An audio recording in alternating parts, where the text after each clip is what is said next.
What's this? It looks like something might fit into this hollow. Looks like I need to find whatever fits in here to keep going. Oh, what?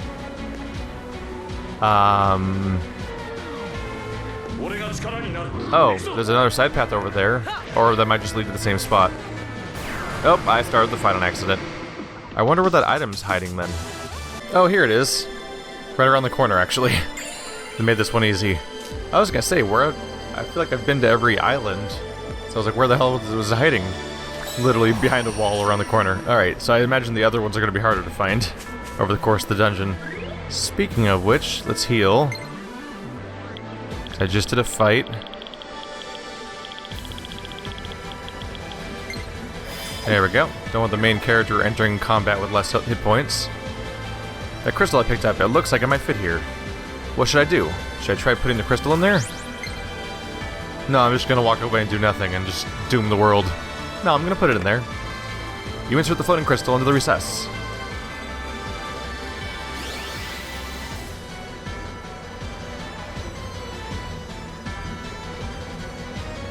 Looks like the crystal is some kind of key. Yes, now use. I sense a dangerous presence up in the sky. What should I do? I might as well save real quick if we're gonna dangerous presence this. I'm gonna get you, mini boss. Who's my party right now? No, let's not do that. Let's not Eleonora by default. Let's bring in either Momori or Yoshiro. Mixed feelings. He can counter well, she can defend well, obviously. Yep. This is a relatively cautious group. All three weapons of the triangle are represented here, and you have a healer and a tank and the mandatory character. I almost called him DPS, but that's almost not fitting.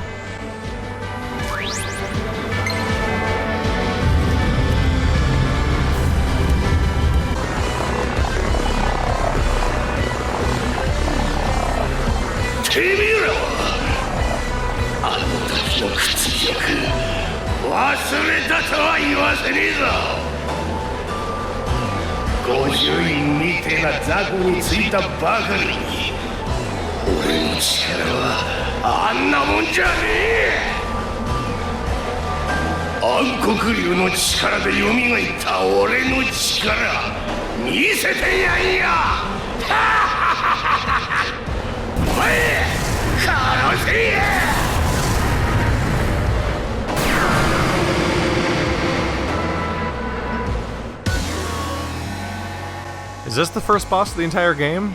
Am I gonna refight all the previous bosses? That's unexpected. Alright, you're right, that counts as a sword apparently, and not an axe. That looks insane. Alright, so he should be the first boss of the game. He's probably not that tough. He's level 55. Yeah, he should not be tough then. Well, sword's not gonna work, so I can either do a lightning attack to test out weaknesses. No, let's strike a pose, actually. Yeah.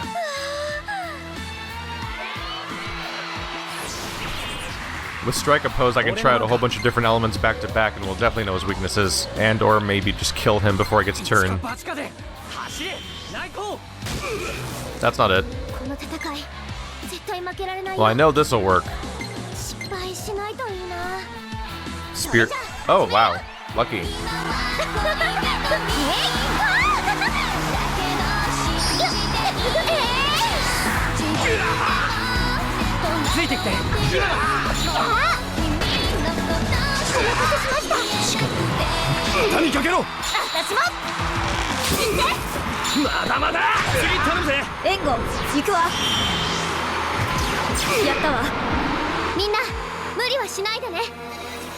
Alright, well that worked out just fine, didn't it?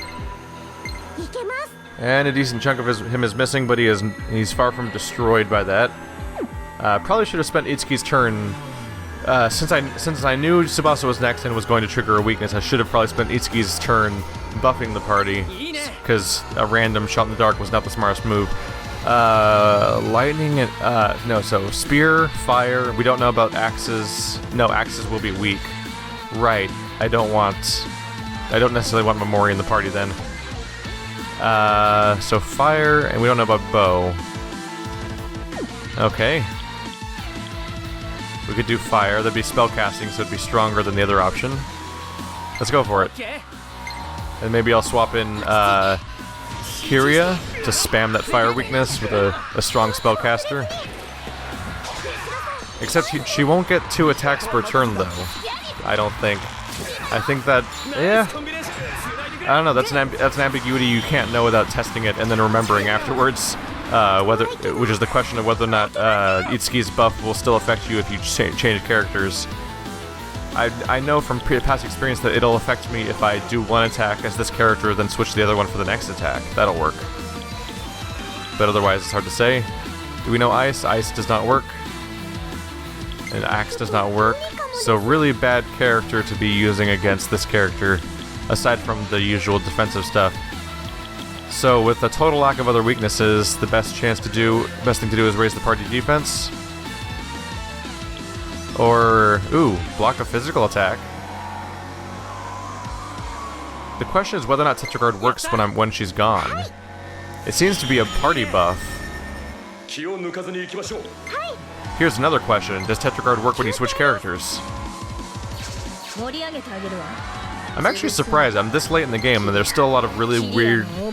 There's a lot of specific fringe case explanations of scenarios where I'm like, yeah, I don't know what that's gonna do. It's a fun surprise, woo!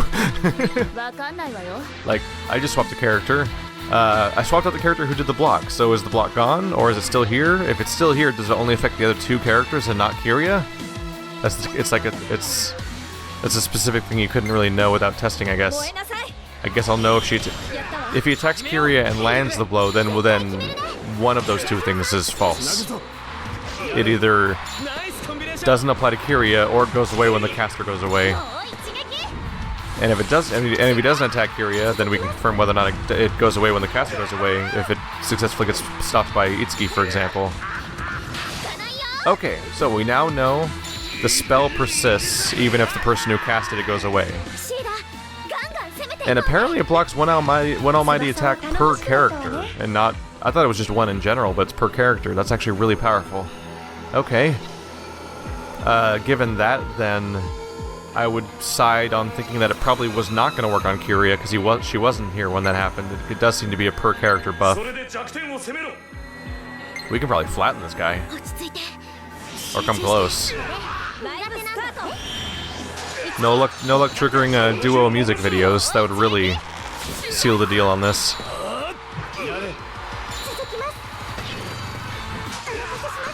Poor super weak axe attack.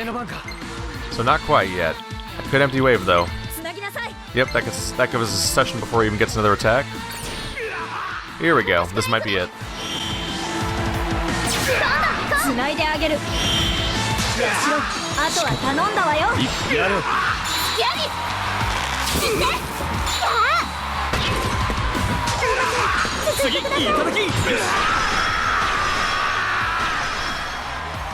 Gotcha.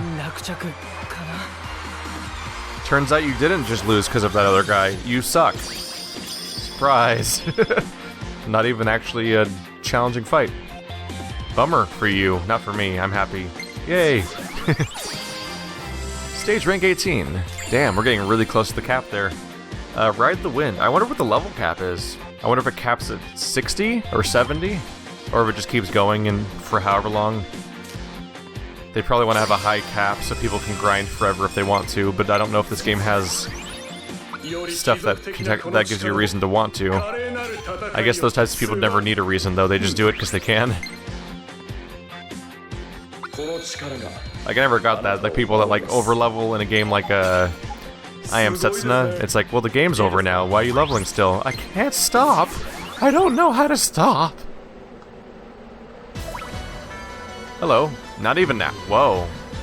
Take that, dude. You don't even get like an outro cutscene. Just nope. Screw you.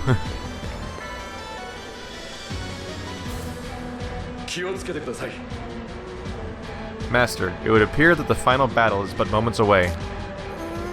Yes, I'm starting to get a little nervous about it. Mr. Draug, I may still be just an inexperienced master, but I want to thank you for fighting alongside me and staying with me through all this. It is I who should be thanking you.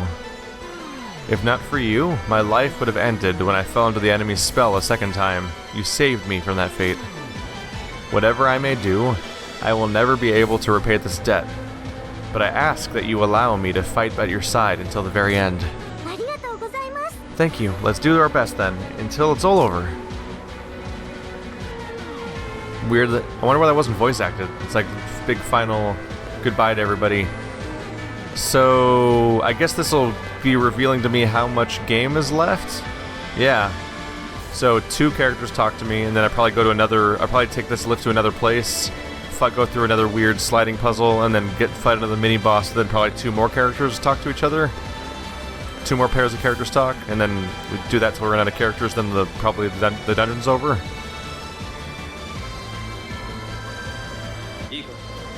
The final battle's at hand. Tuma, prepare yourself. Our ultimate nemesis will be a dire foe indeed. Heh, don't worry, Kane. I'm already hyped and ready. Ah, of course. That's just the kind of person you are, Tuma. Despite our hardships, I have enjoyed our time together. Yeah, thanks, man. It's been fun for me, too. Ha. This cheerless atmosphere does not suit us. Let us ride on, no hesitation, no surrender, to the very end. Yeah, that's right. We charge our enemies head on, no stopping. Let's do this, Kane. Indeed. Yeah, people get mad at me sometimes for predicting this stuff, but you know that's what's going to happen. Like, oh look, a 6-person party. Look, 2 party members. Go to another level, fight another mini-boss, 2 party members. Repeat for the 3 sets of 2 party members. And that's probably going to be the layout of the entire dungeon. And then the final boss fight. Probably preceded by a heartfelt conversation with Crom. It's like, I'm not even really predicting stuff. I'm just pointing out the really obvious structural thing that the game's setting up. Like what they did when everyone was unlocking their potential from the inside. Speaking of which, we never unlocked our potential. I bet you we do the Song of Light near the Dragon of Shadow, and I probably merge with the Soul of Marth at that moment and unlock my full potential. That's probably what's going to happen. It's just like almost guaranteed, honestly. That looks like orange juice. That looks weird. It's like waves are on it, but it's moving through all the buildings. You're not supposed to look at it. Don't look at it up close. Don't look it up close. It's like From Software games. Don't look at it. It's just a landscape background. It's supposed to be a backdrop. Whoa. That was cool. Thought it was going to slide. So that was a surprise. Hello. Stop. Where do you go? Oh.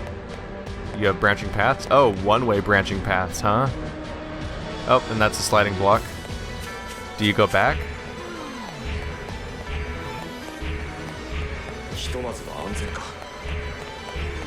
Okay, oh, there we go. So that goes back. Okay, so at least there's alternate designs for each floor. It's not the same repeating sliding thing. Although it is the same sliding thing, it's just they did both now. Oh, I can't go back. I was gonna go on the sliding block. Whoops. Well, we're going here now. Hi. Get out of here. Just gonna go back real quick. There we go. Oh, spooky, spooky. Spooky, spooky. Oops. No. God damn it. God damn it. Well, let's do this again.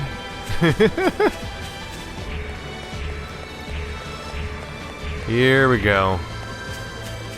Then the enemy spawns. No, not this time. There we go. I was misjudging what the spot was going to be. Oh, it goes up. That's unexpected. Hi. Boop. Now where do you go? Oh, you also slide, right, because you're green. Oh, that item down there might be... Ah, crap. Backtracking time. The tough thing about this kind of dungeon is you don't know which way is going to be the way forward and which way is going to be a side path that has an item on it.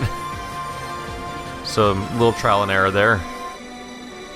But we'll get it. Oh, I have to go this long way, huh? Alright. All the way back to the beginning. I have to grab that item because it could be one of two things. Well, it could be one of three things. One, it could be some item I don't care about. That's always possible. But we've established that it could also be a radiant skill. It's a permanent passive upgrade to a character. It's kind of worth grabbing. But it could also be the item I need to continue to the next floor, which we've also established. So I need to check either way. Forsaken Trance. Yep, that pop-up means that that's a new Ellie skill. So as expected, it's a radiant skill. That's the main reason to check, is that there's a decent chance of it being either a radiant skill or the item I need to use the elevator. So it's either mandatory or so important it might as well feel mandatory. Because I don't want to skip on any radiance. Oh, cool, you can skip that. Uh-oh. Leave me alone. Cool, we can skip that animation. Just like the chapter 1 dungeon with the lady. The weird blouse monster that reaches around. So that's just a return trip location? Sure. A lot of savage encounters chasing me around. Let's see. Hi there. Just try and look around. Hello, that's it. Right, I forgot it's a spark. So the yellow items can only be normal items, or they can be radiant skills. They're not going to be the floating crystal, because the floating crystal is a weird little glittery thing, which is different. Does this go somewhere? Is that another savage encounter behind me? I think it is. Hi. Back off, I'm looking for items. Oh god. Well, there's no escaping those. Oh, apparently there totally is. Surprise. That caught me by surprise. Look, double savage encounters. They're gone. They disappeared.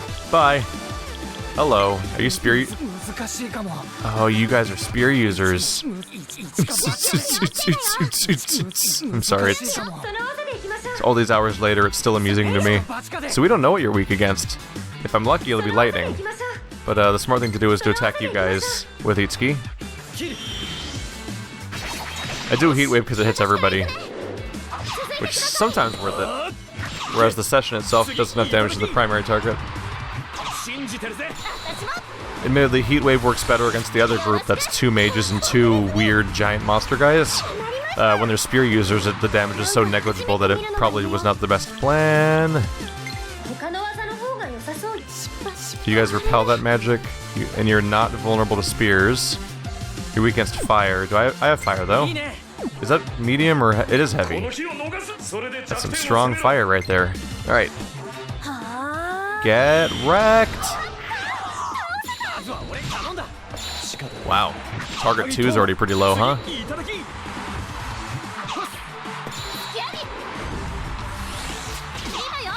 Got him. It's convenient that they seem to give me a teleporter before each elevator, because that means I'll probably be able to go back and grab everyone's new radiant skills and stuff right before I take each teleporter trip. Oh, they triggered a session, but it didn't follow through. Ow. Good thing I have a healer in the party, I guess. This is going to hurt. Do I know your weaknesses at all yet? Nope.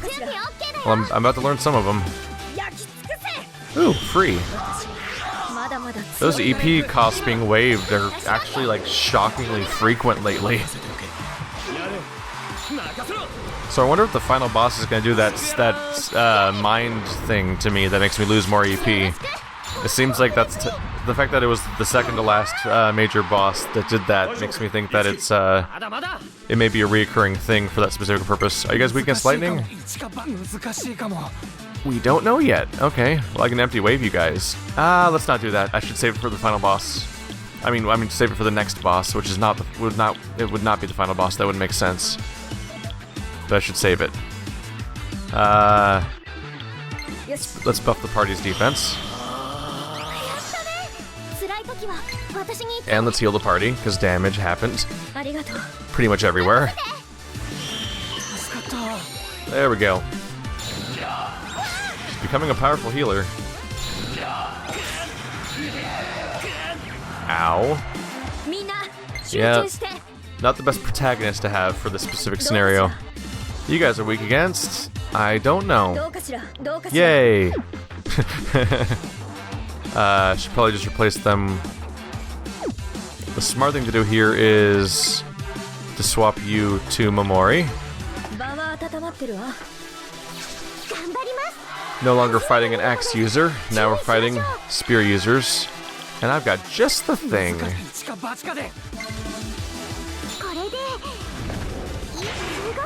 There we go. Teach me your elemental weaknesses, damn it.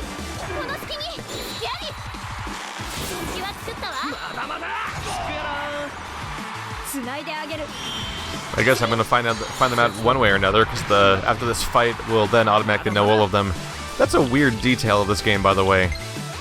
I understand, like, you uncover all their elemental weaknesses by attacking them. That makes perfect sense to me.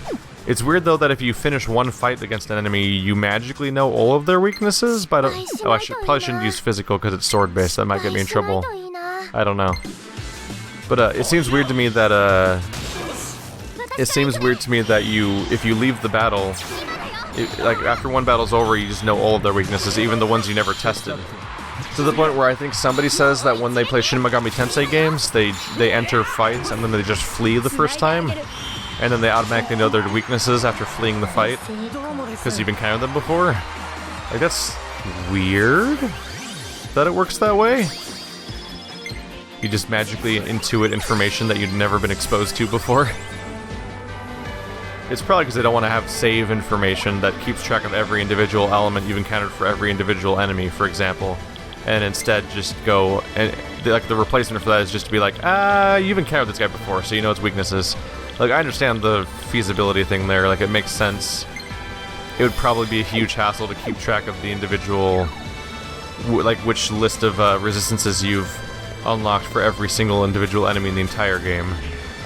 That's probably why it works that way. Or my best guess off the top of my head as a non-game designer. But just logically, it's weird. There's an item up here. Hi. Boop. I want your items. Yeah, these hallways are total. Like, so this is a relatively small dungeon so far, and I think that these hallways are specifically designed to be narrow to make it harder for you to avoid conflicts, because the more fights you get into, the longer the dungeon gets. I think that's actually the intention to be behind these unusually narrow hallways that have not existed in almost possibly any dungeon before now. I don't remember any dungeons that look like this. Have I been up here before? I think I came across that. Maybe not. Yeah, I remember going across there. Oh right, I have Shockwave. I probably don't have to face enemies anymore when I swing. Up we go! Is this the elevator? Nope. Wow, one step and you spawn. Taking a look around.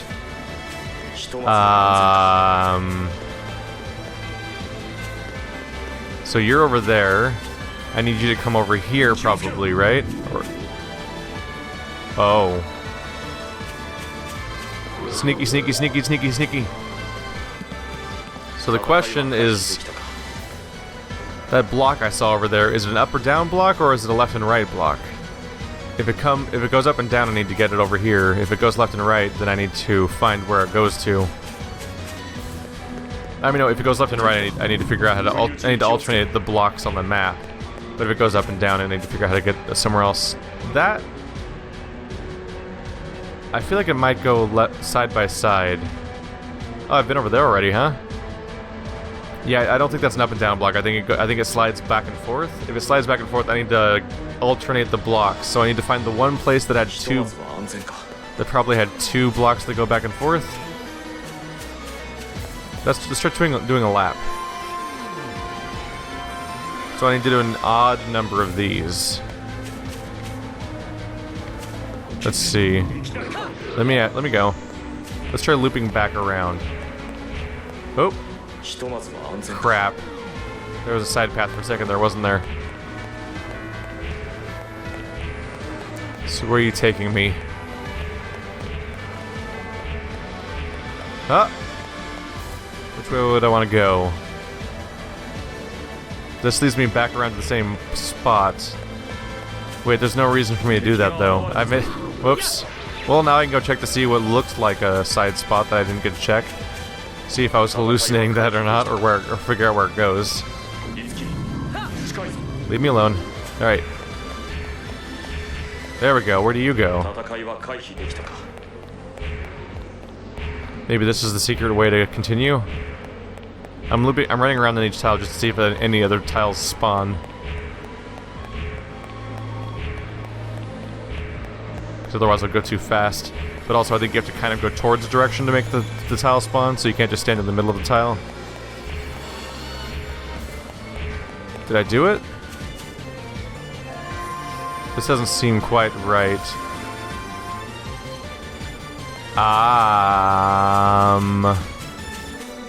So I'm here again.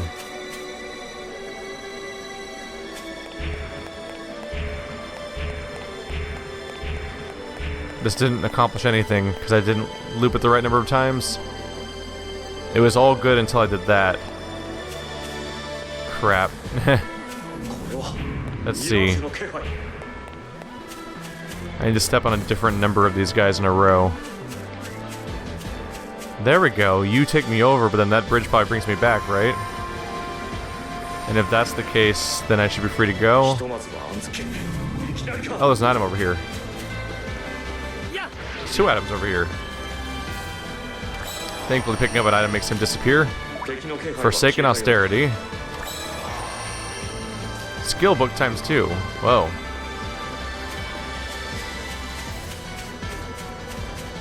Oh, but the return trips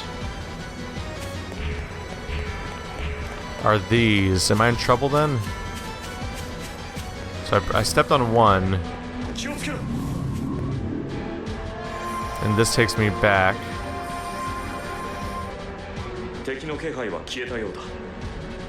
So now it's so I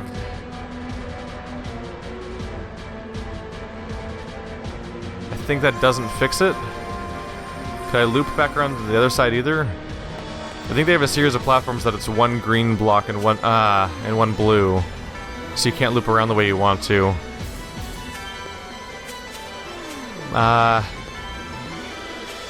Let's double check. I can't see. I'm not doing a great job of keeping track of which position that the main one should be in that I'm trying to get to. Is this the right platform? So it's over there now.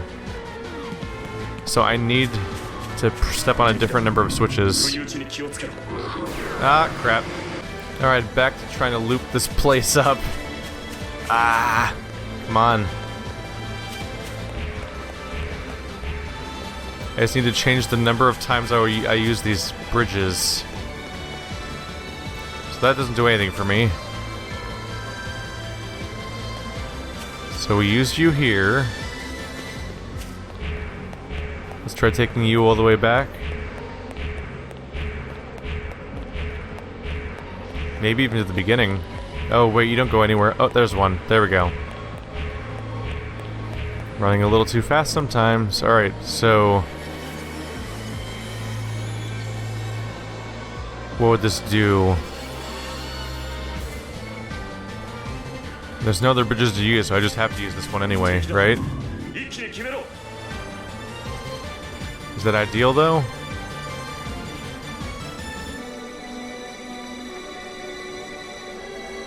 If I can walk there, we don't use another bridge. Does that... can I walk there, though, without using any? Is the question. Or should I have just stepped on that one? If I could see this entire place from above, then I could map... oh, crap, this is a... I forgot this is a dead end with items, so that doesn't even go where I thought it was gonna go. Whoops. I wish I could see this entire place from above, like, very clearly. Let's see. Let's look at the map. Yeah, the map's no help. I figured maybe the map would help, but no. I need to have a super clear idea of how many green blocks there are in each direction. In each direction to continue. It's up there now. That's bad. So I guess I've got to cycle it. So I don't want to... so what this is telling me is I don't want to start the dungeon over by coming back to the beginning, because the only way to leave the beginning is to step on that guy. it would appear. I mean, like, oh shit, you're a rare. Herc. Well, let's go get a rare boss down. I don't know. I'm trying to break it down in my head, but it's disorienting because it's a big visually repetitive zone, and it's hard to make out in my head like what direction I'm going, and it all looks the same, and you have obscured vision, so it's hard to make things out so much. So you just don't have weaknesses. Weird. I know how to make weaknesses though, so that's fun. This should help out. Powerful strike versus attack all enemies. Let's do powerful strike. Wow. Extended duration session on the first hit. That also leads to a music video that leads to an extended session. This could work. Okay. Unfortunately, it's so resistant to so many types of damage that it's just doing one, which is clearly not efficient. But when attacks work, they work. But so many of them are not working. Are his looking at these numbers, is he not going to be as weak as I was hoping? Oh, he put Itsuki to sleep. Oh. Neutral instead of actually weak. Okay. Well, if I use SP each time, then that at least creates a session. It's probably my best chance. I think. I don't know, we got him most of the way dead just from that one. Unfortunately, Itsuki's gone now, so we can't do our full sessions while he's unconscious. But this should finally unlock people's ability to get a few of those rare, hard-to-get weapons that we haven't had access to. Oh, somebody please do more than 1 damage. Kiria does, right? She does proper damage? That's okay, not as good as last time when she did like 60-something. Weird. So normally he repels ice damage, but when Kiria uses ice during a session, it does a whole bunch of damage. Interesting. Our SP's down, unfortunately. Let's see. Let's use a cure item to help our friend out. Wake up, Itsuki. There we go. Got things to do. Oh, stop that. Cool, it affected nobody. Guess we'll just go for it. They're resistant to a bunch of elements, but this isn't... Oh, cool, ad-lib. That's lucky.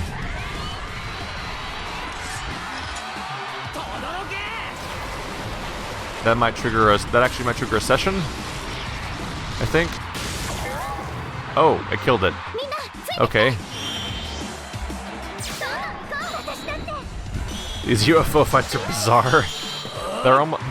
The fact that he's, you can't session him with any normal skills, it almost makes it the epitome of, like, the weird, like, almost luck-based fights. Which is, of course, almost fitting because it's a luck-based fight in that you have to have the luck to encounter the fight in the first place because it's a golden enemy. Alright, so when we go back to pick up everyone's new session skills, I mean, radiant skills, we'll also have a series of carnages to choose from. Gotta keep in mind that only one person gets it, though. Alright. So what situation are we in right now? Yeah, the navigation path is so weirdly obscure, it's hard to keep track of what the, what's gonna be like. Let's see. Did we do it? We did it! Yay! I would like to pretend that I planned it out and solved it perfectly with my super brain, but I, kinda just ran around a bit and tried again. And it worked! Haha! Alright, we have a working warp now, so I can come back here. So let's go level some people up. Hey, Tiki. What are our options today? So, 3 carnages available. Radiance available. Most of the carnages are likely variations of the UFO, so I have to pretty much pick one. We'll see. Let's see what the unities are. The Radiance. Decreases EP cost of wind affinity skills by 10%. Okay. That's acceptable. And now we have apparently a pretty good pool of 56 star prestiges, so maybe it actually might be time to start picking up those walk around the field skills, because we might We finally have a pretty good pool of that resource type. Once per battle, Eleanor can survive a lethal magical blow. I got caught off guard a few times by her ability to abruptly die in one hit, when other characters don't, so I guess that might have explained that. She hadn't unlocked that one yet. Oh shit, another new one, huh? Untouchable, increase evade against all physical attacks. Wow, okay, sure. Let's go for that.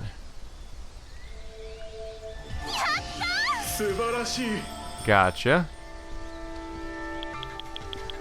If I do get the walk around skills, I'll prioritize the ones that fill up EP, because generally whenever I finish a battle I just heal everybody, because I don't want to risk starting a fight with low health. But EP is something that's always a work in progress pool that totally does go down over time. Increases evade against sword affinity attacks, so everybody's getting the ability to better evade whatever their weakness is for their weapon type. One by one. And because it's a radiant skill, I don't have to worry about putting it in a specific slot, which is actually welcome.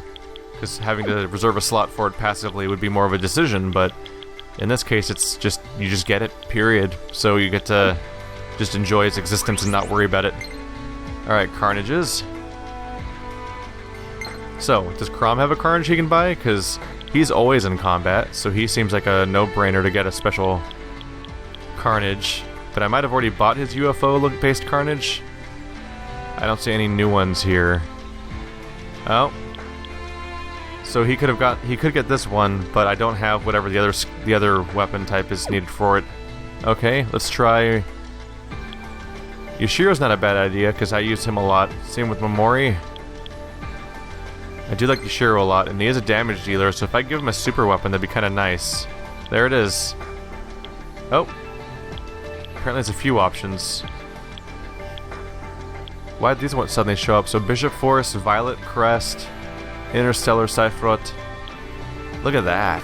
140 attack damage, nullifies fire and ice incoming damage, but weak against wind.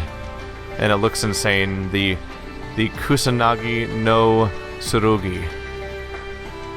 Alright. I think I do want to get that. Lance Parry.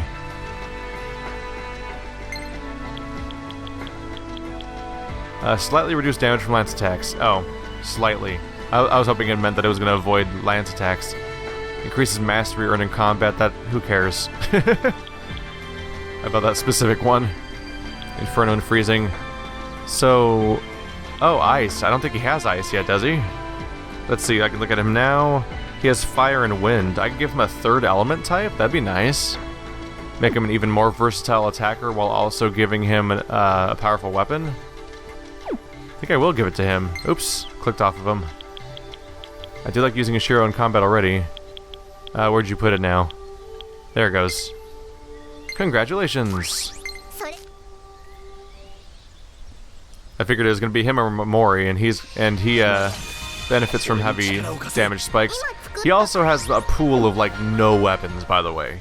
So he's kind of a shoo-in for the fact that ever since I've gotten him, it's been a fight to ever get him a single weapon to level up, so the fact that he suddenly has two is actually like a victory here.